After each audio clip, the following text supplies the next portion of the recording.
Full disclosure here at the start of the podcast. Happy Monday, everybody. I have waited 30 minutes to sit and record this episode, and I'm fighting the hiccups right now. So if you hear a little hiccup here and there, it's literally me. So we're so excited about a Brewers series win that my hiccups won't go away as I sit down to record this podcast. Maybe they'll just suddenly disappear now that we're locked in, but Brewers win 2 out of 3 against the Blue Jays, and they now have one of the best City Connect jerseys in the land. If you're watching on YouTube, I've already got the hoodie on. Thanks, Sophia.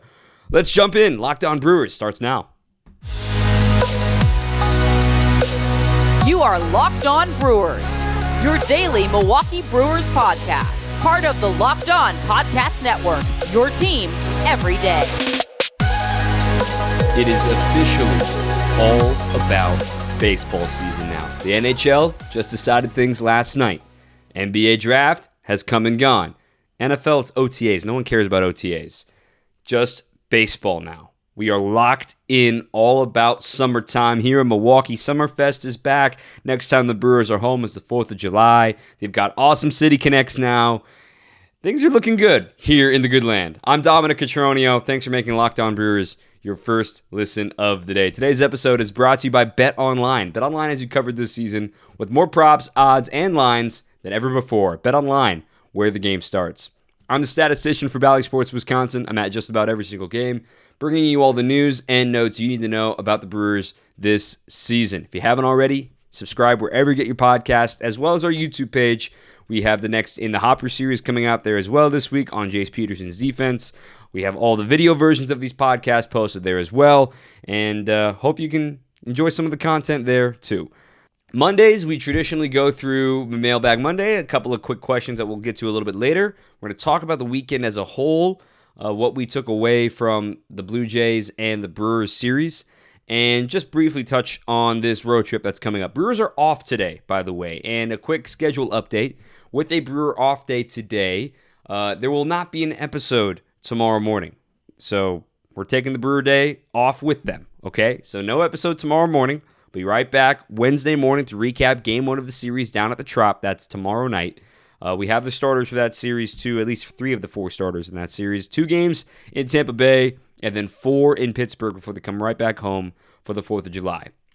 Look, the start of June was awful. We know this. And to see the life that the Brewers are showing right now is very encouraging, even despite now all the injuries. Injuries have become the norm for this team.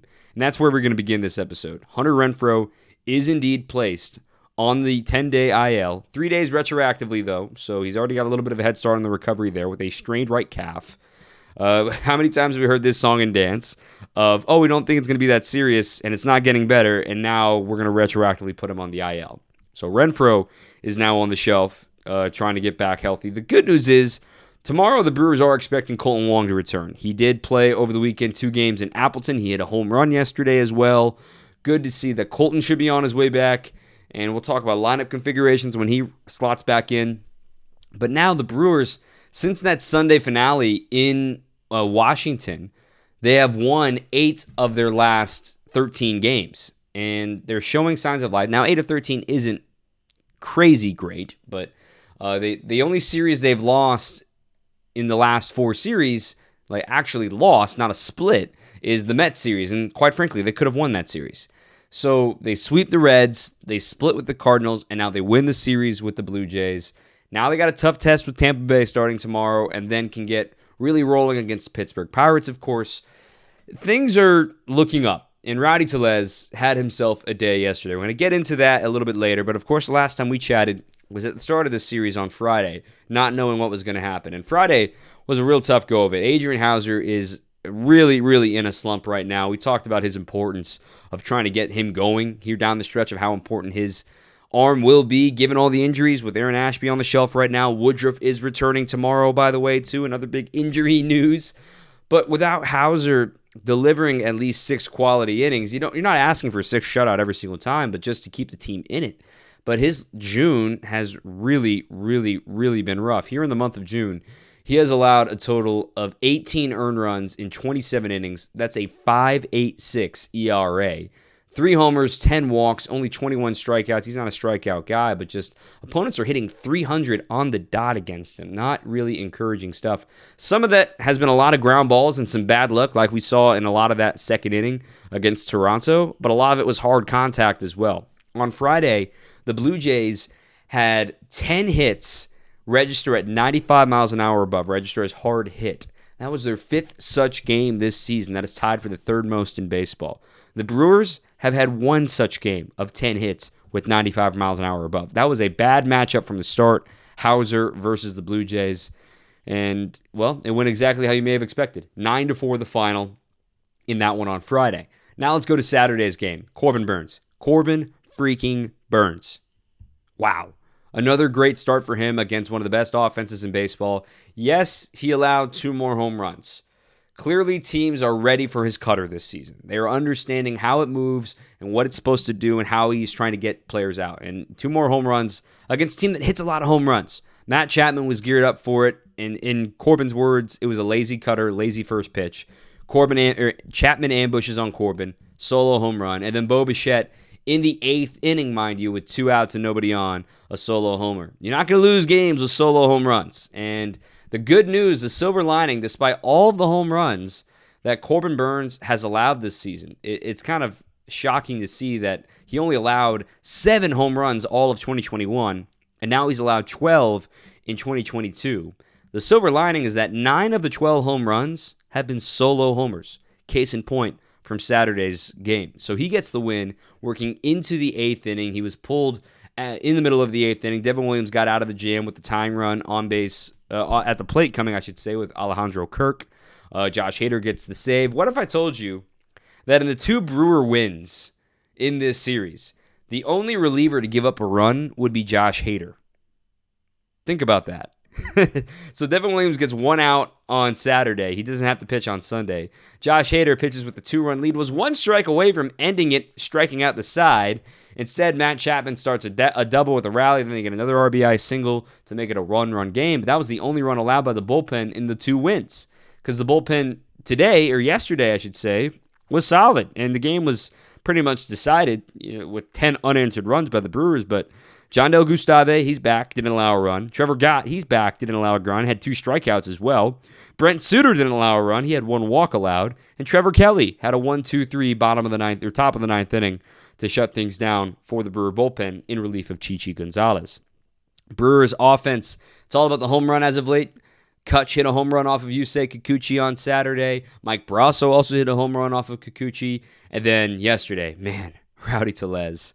How fun was that? I mean, Friday, remember, he came up with the bases loaded in that 5-0 game in the 3rd inning and had a chance with 1 out to just get something home. And you could sense the tension against Alek Manoah, against his former team, of trying to do something, trying to press, trying to do a little too much.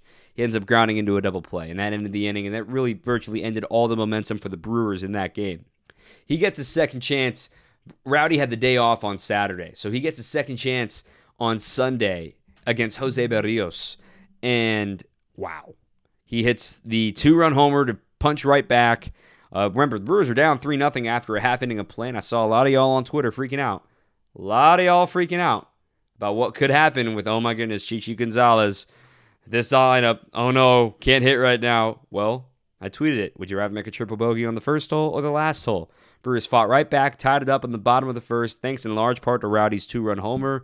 And then he added another 2-run homer in the 3rd inning off the 2nd inning off of Berrios, part of a 5-run frame. Took the lead in that frame. He let out a primal scream rounding first base. You could sense a lot of demons were released on that scream, on that swing, on his 2nd homer of the game. His 7th career multi-homer game, his 2nd this year, and as a Brewer. What a day for Rowdy. He ends up going 2 for 4 with those 2 home runs and 4 runs batted in. He also drew a walk in this game. Brewers as a team, by the way, they went 4 for 8 with runners in scoring position. Very encouraging to see against a guy that, well, hand up, I picked as my AL Cy Young Award winner in the preseason. Got that one wrong. So Berrios goes only into the 3rd, 8 hits, 8 runs, all earned, 2 walks, only 1 strikeout, and the 2 homers allowed to Rowdy. Hat tip to Chichi Gonzalez. Despite allowing a 3-run homer to Kirk in the 1st, he really settled down after that. He only allowed 1 other hit outside of the first inning. Works 4 frames, 4 hits, 3 runs, all earned, 2 walks, 3 strikeouts. All that the Brewers were asking of Chichi was to give them a chance to win. Obviously, the offense took care of things, but how easy could it have been for Chichi to lose focus for a moment in that second or in that third inning after the Brewers had tied it up and taken the lead to say, oh man, this lineup's too good. I got to make perfect pitches. His sinker was working yesterday. So Chichi did his job. Is his future with the Brewers long-term? Very unlikely. That's a mailbag question coming up here in a little bit too. But Chichi did his job. The bullpen shut things down. The Brewers scored 10 unanswered to win the game and the series and the homestand, mind you. A 10-3 victory over the Blue Jays yesterday. A lot of good to talk about from that one. The thing I take away is Rowdy. You know he's had this circled on the calendar all season long. And to have those 2 home runs in the fashion that he did it, one to punch right back after a tough first inning, and then the other to take the lead and blow the lid off the place, even though the roof was open yesterday. That was awesome. This city loves Rowdy. Rowdy loves this city. Cool moment for your everyday first baseman. Let's jump into the mailbag here, and then we're going to get into some overall thoughts here in just a second.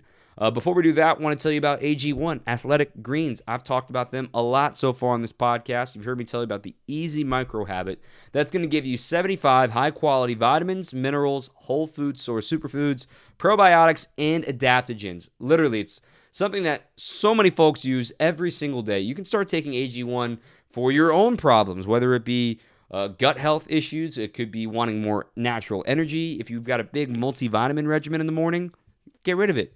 AG1 makes it easier to start your day healthy and lifestyle friendly too. It's everything. It's keto, it's paleo, it's vegan, it's dairy free, it's gluten free. There's no GMOs, less than a gram of sugar, no chemicals or artificial anything, and it still tastes good. It's just 1 scoop into a glass of water to start your morning. It costs less than $3 a day, and you're investing in your health, and it's cheaper than grabbing a coffee on the way to work every single morning. Athletic Greens was created when the founder was experiencing gut health issues and ended up doing a complicated supplement regimen that was costing almost $100 a day. So he created Athletic Greens after experiencing how difficult it was just to create an optimal nutritional routine for yourself. Over 7,000 5-star reviews for AG1. And right now, you have the chance to reclaim your health and your immune system with convenient daily nutrition. Just 1 scoop in a glass of water every day.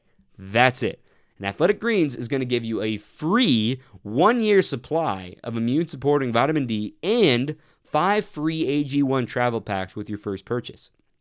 All you got to do is visit athleticgreens.com/MLB Network. Again, that's athleticgreens.com/MLB Network to take ownership over your health and pick up the ultimate daily nutritional insurance. We're also brought to you by our friends at Blue Nile. Look, if you're like me, you got nothing in the fine jewelry game, but maybe you got somebody special in your life that you want to make sure you take care of. Blue Nile wants to make it easy for you, whether it's fine jewelry or you're getting ready to pop the question too. It's summertime. One of my best friends just got engaged. Shout out to you, Brian. Look, if you're ready to do it, if you're just going for a milestone moment, they've got the experts on hand at BlueNile.com to give you the modern convenience of online shopping and the expertise of what you want to have in a fine jeweler. Look, if you're needing help, they've got assistance available 24/7 via chat or via phone to help you find the memorable gift. You have incredible selection for your diamond shape, for your diamond cuts, for your setting style, the clarity, everything you could want, thanks to Blue Nile's absolute top-of-the-line bench jewelers that will handcraft a perfect engagement ring, and every single one is one of a kind. They're the original online jeweler. Since 1999, they've helped millions of couples create their perfect engagement ring. And right now, you can make your moment sparkle with BlueNile.com. So Locked On Brewers listeners will get $50 off any purchase of $500 or more. And this is a podcast exclusive, and it does include engagement rings. Use the code LOCKEDON. That's it, Locked On, to get every order that is insured, ships for free, arrives in discreet packaging that won't give away what's inside. And again, $50 off any purchase of $500 or more, shopping stress-free and finding your forever peace at BlueNile.com today. Mailbag. Let's jump into a few quick questions here, and let's start with Chichi Gonzalez. What is the future of Chichi Gonzalez? it's quite frankly going to be pretty short-lived. I don't see him pitching much longer in the Brewers' rotation, especially with Brandon Woodruff currently on his way back. Freddie Peralta's return is not imminent. Let's make that clear. Freddie is playing catch. He's throwing flat grounds, but he is not even close to a mound yet. So they're getting there. They're building him up, but the shoulder is looking good by all reports. He's back with the team right now, too, so that's good to see. But Freddie's not on his way back. Ethan Small just had a great day in AAA, and you are now in a stretch of your schedule where you're suddenly going to start getting a lot more off days, which the Brewers are certainly welcoming in right now with the way this year has gone for them and long road trips and long stretches between. So obviously you've got an off day today. Then after the 4th of July series with the Cubs, you got an off day next Thursday, not this coming Thursday, but an off day next Thursday. And then coming out of that weekend series against the Pirates at home, you got an off day next Monday. So there's not a pressing need to have all 5 guys at the ready because of all of these days. Brandon Woodruff is obviously returning tomorrow. Then maybe you do call up Ethan Small for a day or two. Do you keep it as a 6-man rotation with Chichi being a bullpen man? I don't see Chichi lasting beyond the All-Star break personally, depending on the trajectory of what they want to take with Ethan Small, depending on the trajectory of Freddie Peralta's recovery. But Chichi's a stopgap right now. I know it feels like forever ago, but remember when the Brewers had Zach Godley last season? I know it was very brief, but this is kind of the role that Chichi is in right now. Being a stopgap, making sure the rotation can continue to turn over to the next guy and stay healthy enough to survive. Okay, pitch well enough to keep you in games. And that is what Chichi Rodriguez is doing right now. So I don't think he's going to be sticking around super long. Plus, the lack of trust is certainly clear. The fact that they only went 4 innings and the Brewers had an 8-3 lead, and they said, no, we don't care about your pitch count. 4 innings is all we needed out of you. See ya. So I think that tells you a lot about what Chichi's role is going to be moving forward. Not that he's done anything terribly wrong, but you have better options available, including one on the 40-man roster if they choose to bring back Ethan Small, who had 10 strikeouts in his last start on Sunday, bouncing back after 3 consecutive really poor outings in his last 3 starts in AAA. So good to see that from Ethan. Next question, and this was probably the most popular question. What is the outfield lookout with 40-man options, especially now with Jonathan Davis sticking around? Is Jonathan going to be a depth option? Is he going to be sent back to AAA? What does it look like in the outfield? We talked about this briefly when Lorenzo Cain was DFA'd, the lack of depth right now on the 40-man roster in the outfield. You only have 2 center fielders on the 40-man now, Jonathan Davis and Tyrone Taylor. Remember, Corey Ray was outrighted a couple of weeks ago, the same day before, actually, that Lorenzo Cain was DFA'd. When you say a lack of depth, it just means that in the event one of those guys goes down, because you're already thin right now in the outfield with Renfroe going down. So Tyrone's going to be needed in right field for the foreseeable future, with Jonathan Davis continuing to play center because you got no other center fielders. Yelich ain't playing center, Kutch ain't playing center. So those guys are going to continue to split left field while Tyrone plays right field and Davis plays center. In the event something happens to Jonathan Davis or Tyrone Taylor, then you start to worry because you need to add a center fielder to the 40-man roster. David Dahl is on the AAA roster. He is not on the 40-man. I don't see them adding him. It would have to be an internal option as far as a spot arrival, perhaps. But it's kind of one of those fingers crossed. Well, remember in spring training talking about with Luis Arias getting hurt, that the lack of backup shortstop that you have with Willy Adames in the event if he got hurt, what would the Brewers do? They're kind of in that boat right now with center field. What happens if Tyrone or Jonathan Davis gets hurt? You don't have much to follow up in center field that can play the position for the Brew crew. Looking in AAA's roster right now, no one's on the 40-man, like I said. Corey Ray's not having a great year. David Dahl is a former big leaguer, not really a center fielder by trade. You've got Abraham Almonte down there. Bryce Terang's played a little bit of center, not a ton, but he's obviously seen as a middle infielder, and I doubt you're going to call him up in the middle of a postseason race this season. I think you call him up next year, but I digress. The Brewers will need to look around for outfield help in the event that it gets to that point. I think they're going to ride it and see if they can survive this patch of thin ice that they're on right now and work toward getting Renfroe healthy and then reassess from there. When you look at the 40-man right now, there are 39 players on the 40-man, and there's one spot about to be added back onto the 40-man. Pedro Severino is eligible to come off of his suspension on Sunday. Yeah, yesterday was game 75, y'all. This season is flying by. It feels like yesterday's, it was opening day and we find out that Severino's suspended for 80 games. Well, we're 75 games in now. Severino is currently in AAA rehabbing, and he's had a good start to his rehab. So when you're on the suspension list, you're taken off the 40-man. So when Severino returns, that's another decision looming for the Brewers. Are they going to carry 3 catchers? Obviously, they've already optioned Mike Brosseau earlier this year. He had the option year remaining. Now, who else has an option year remaining right now? Victor Caratini. Are you going to option Corbin Burnes as personal catcher? I don't know, especially when Severino's not eligible to play the postseason because he was suspended this year. Is Severino going to become a trade target for a team that's maybe out of the running? Something that you throw in a trade? Because, quite frankly, in these final 80 games that he's going to be eligible to play in, 81 games, it's nice to have him for depth, but he's not going to be helping the team in October if they make it that far. They're caught in a catch-22. Like, well, we'd like to play him because we paid for him, but he's not going to help us in the future, so what's the deal? That's in 5 days. So buckle up for that decision because that'll fill up the 40-man roster. And the only guys that would need to be added back to the 40-man are the guys on the 60-day IL. So Freddie Peralta and Jake Cousins more imminently. Now, Jake's just throwing. Neither one of them are very close to returning, but if they did come back, you would have to outright somebody off of the 40-man roster. Or add somebody to the 60-day IL. And then furthermore, have Justin Topa, if he does return this season, he would have to come off of the 60-day IL and onto the 40-man again. So you got 3 guys on the 60-day and 1 spot available on the 40-man that's about to be taken on Sunday by Severino. Again, the center field depth might be the casualty of Severino coming back to keep him on the roster. Good question, though. Trades, very popular as well. Who could the Brewers trade for? What is a rundown of their needs? Let's go through a rundown. Number 1, obvious, it's a bat. The Brewers need a consistent bat. However, we just saw in yesterday's game, when they click, they don't need the home run ball.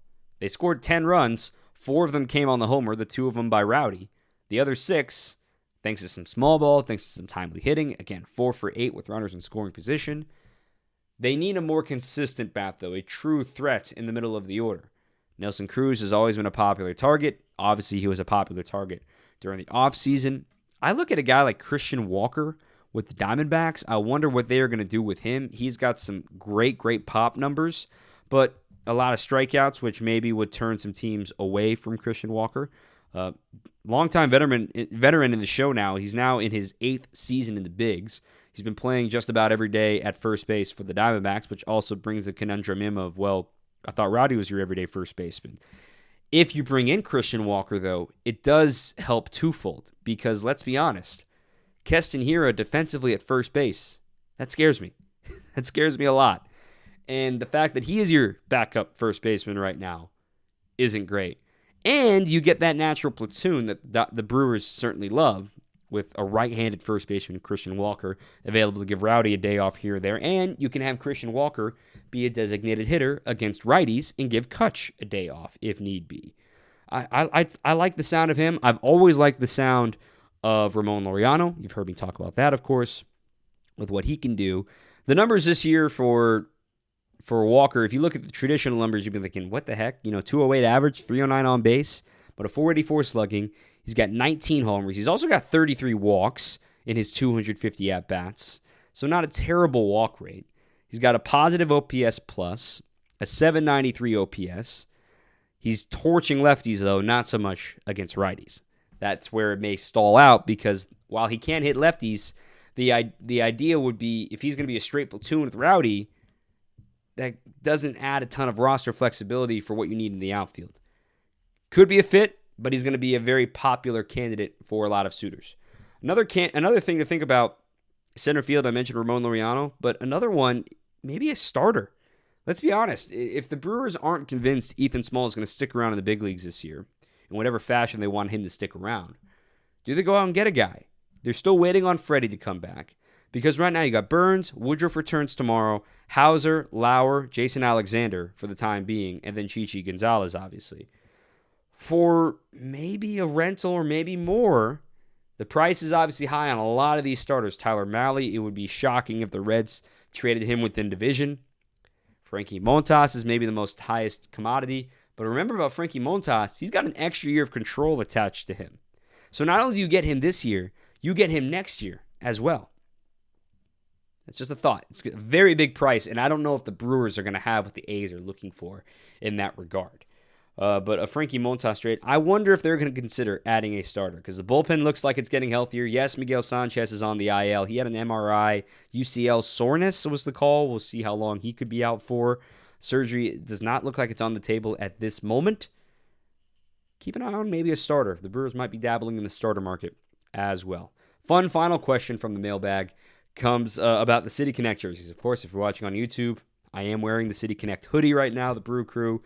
Want my ranking for the City Connect jerseys. So I was in New York a couple weeks ago, right before the City Connect jerseys came out, and I got a chance to see every single City Connect jersey in person at the MLB New York City store, the official flagship store.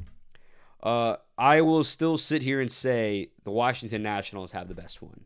Seeing it in person, the cream pants too. I love the Nationals cherry blossom ones. I think those are great. I've seen some folks hate on the Rockies ones. Y'all are wrong. They are so much better in person. They are sick. Maybe I'm biased as a West Coast kid. Having seen that license plate that they're modeled after, I think the Colorado Rockies ones are great. They're my second-ranked one. My third-ranked one, another one that looks even better in person, is the Royals. It's a clean, great-looking jersey modeled after the fountains there at Kauffman Stadium. That's my third-ranked jersey. I put the Brewers as number 4, not being a homer, but I really do love the color scheme and the logo, of course, the grill logo. I'm not crazy about the MKE 414 actual design. I love the concept of it, hiding 414 and MKE. Love the colors, love the grill patch. Love the switch to white pants as well instead of the cream. I think that's a little touch that needs to be goes noticed. Good little piece there. And my fifth best one is the Angels. I love that Angels cream surf style. The details in that jersey are really neat too. Love that Angels, Southern California flair, Venice Beach look that they've got going on. My worst ones, I've got Diamondbacks, Red Sox, and Giants as my worst. The Giants are the far, far worst. I don't necessarily hate the Diamondbacks or even the Red Sox one for the Boston Marathon. I think the Giants ones are just a complete whiff. Complete whiff. And maybe I'm biased growing up an Oakland A's guy. Anyway, so that's my thought on the City Connect. That's the mailbag for this episode. Let's move on, get ready for the Rays, and just go with the thought of how we're feeling. BetOnline first, though. Our friends, our presenting sponsor today, is your number one source for all your betting needs and sports info. Look, they got updated odds now for Major League Baseball playoffs up there. They're going to have home run derby stuff available up there, too, in a couple of weeks. You can see all of the new sports developments, league reviews, and news. No more NHL playoffs. Shout out to the Colorado Avalanche. They were preseason favorites, so not really a shocker, but taking on the Lightning. That was very fun to watch yesterday. Game 6, Avs win. But BetOnline had you covered if you wanted to learn more about NHL odds and everything there. BetOnline is the fastest and easiest way to check in on all your favorite sports and events, including MMA, boxing, and even golf. If you're a live guy, they're in Portland this week. Head to the website today or use your mobile device to learn about the trends and get in on the action at BetOnline, where the game starts. I just want to note, as we get into the final segment here, a quick little final segment, my hiccup's going away. So that's cool. No hiccups at all in this show. Just had to lock in, I guess. Brewers are 42-33 now. The Rays, as the Brewers await them tomorrow night in the Trop, are 40-32. Tomorrow, Brandon Woodruff makes his return to the big league roster. He hasn't pitched at all in June. He last pitched last week of May in St. Louis.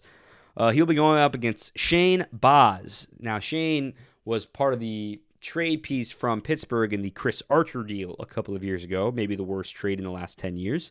But Shane Baz, the right-hander, is pitching, flamethrower for the Rays tomorrow. And then the early finale with him being on the East Coast time will be Eric Lauer getting the start against maybe Jeffrey Springs. The Rays officially listed it as TBA, but it would be Jeffrey Springs' day to start. Maybe they'll be using an opener that day, perhaps. And then going to Jeffrey Springs, their change-up lefty specialist. The Brewers don't want to see a lefty, of course, given their struggles against lefties. But 6:10 first pitch tomorrow. And then 11:10 first pitch on Wednesday, given the East time zone, a 12 o'clock Eastern time start on Wednesday. So again, 6 o'clock tomorrow, 11 o'clock on Wednesday for 2 games down on the Trop before the Brewers get ready for the weekend in Pittsburgh. They'll have a night game on Thursday. That'll be at 6:05 Central Time. Friday's also a night game, 6:05. And then day games Saturday and Sunday, 3:05 and 12:30 from PNC Park. Overall feelings now. Yes, the Brewers are in first place. Is it a priority on June 27th to look at the standings? No. You've heard me say it a million times on this podcast. I don't look at standings until after the All-Star break. When you're even looking, July is when you're allowed at the earliest. But you're now figuring out what every team needs. And you look at the Cardinals. They just lose in extra innings to the Cubs, 6-5. In the process, they may lose Jack Flaherty for the year, having shoulder issues again. Flaherty threw another ton of pitches, 49 pitches in just 2 innings of work. They're starting to struggle, and they may be in on the starting pitcher market right now. Obviously, Paul Goldschmidt's currently running away as MVP in the National League, and Nolan Arenado is great. Aside from those guys, Yepes hit a home run, but there isn't a lot of consistent offense around Edman, Goldschmidt, and Arenado. They're really relying on those 3 guys. Gorman's been hot and cold as a rookie. He went 0 in yesterday's game. They're going to be active in the trade market. I wonder what the Cardinals are going to do because they're not going away quietly. The Brewers are technically 1 game up, 7 more games head-to-head with them. You look at the upcoming schedule now for the Brewers. As you get through these next 2 days against the Rays, you get to finally take a bit of a breather. You've had this stretch of playoff teams here in June especially. You had 4 at home against the Padres, lost 3 out of 4. 3 at home against the Phillies, got swept. Had 3 in New York after getting, rocked by the Nationals for 2 out of 3. Had 3 in New York with the Mets, lost 2 out of 3 of those. Then got back on track against the Reds. Then split with the Cardinals. Now take the series from the Blue Jays. Now you got a quick 2-gamer with the Rays and the Trop, always a tough place to play. And Willie's reunion with his old team. Not only Willie, Renfroe's reunion, Brosseau's reunion, Ozzie Timmons' reunion. So the list goes on. And of course, Matt Arnold going back to the Rays, his former team that he worked for as well, general manager currently of the Brewers, second in command behind David Stearns. So a reunion of sorts there for him too. And you'll see JP Fireisen, and you'll see Drew Rasmussen. The Brewers are going to miss Rasmussen, it looks like right now, too. Brewers now, after this stretch, though, they get 4 with Pittsburgh, 3 at home with the Cubs, 3 at home with Pittsburgh, and then to close out the first half, they go on the road, 2 in Minnesota, and then 4 in San Francisco. So while Minnesota is in first place, they're kind of in a position like the Blue Jays in that their pitching is holding them back right now. They have great offense, don't get me wrong, but the pitching is holding them back. It could be a chance if the Brewers get going. The Giants are going to be tough. No question about that. 4 games to close out the first half in San Francisco. But now, after these 2 games, don't get ahead of yourself, but you're going to have 10 straight games against non-competitive teams in the Central. And the Brewers need to continue dominating those non-competitive teams. We talked about their record against the Reds. They're 7-2. We've talked about their record against the Pirates. They're 6-0. But yet they're only 5-5 against the Cubs. Need to take care of that. Need to take care of business against those darn Cubbies. Brewers and Rays tomorrow. One more reminder. No episode tomorrow morning. We're taking the day off. All right? Enjoy the series win. Enjoy this Monday off day. Follow us on Twitter at LockedOnBrewers for all the late breaking news. And follow me on Twitter at Dom_Catronio. Thanks for listening. Thanks for starting your Monday with us. We will see you on Wednesday to recap Game 1 of this series and this road trip. Until then, keep on swinging. You are Locked On Brewers, your daily Milwaukee Brewers podcast. Part of the Locked On Podcast Network, your team every day.